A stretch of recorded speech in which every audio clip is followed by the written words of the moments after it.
The first question is, what most common unhealthy patterns people bring into relationships without realizing it? One of the patterns I Yeah. think is control. And it stems from a lot of things, but control, right?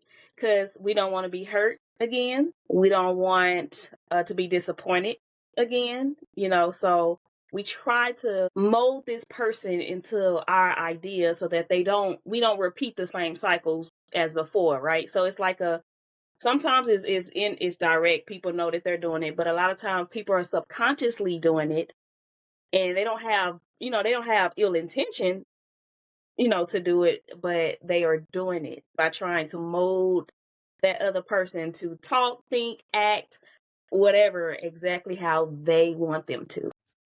That control is serious, right? I was thinking about this the other day about control.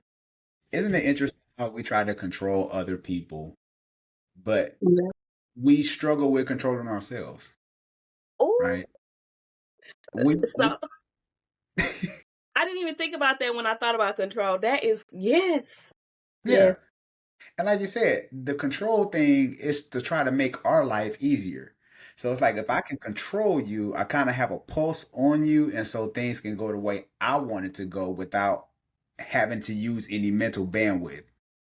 Because since I'm always on autopilot, I need you to think the same way I think. So my life can just flow easy, yeah, yep, you know? yep, So yeah, I love that you said that. Yeah. So I'm like, why not control you? I mean, why not control yourself? Our life is set up with so many different responsibilities and things that we have to take accountability for, and we have to be able to have those that's the word. That's a word I'm looking for. I can't remember it because you said something that was very. But what I was thinking was, we have options, right? We have options, and it's like, why not take control to control your life? Instead of trying to control everybody else. Because you don't have to eat six chocolate chip cookies. You can only eat two. That's control.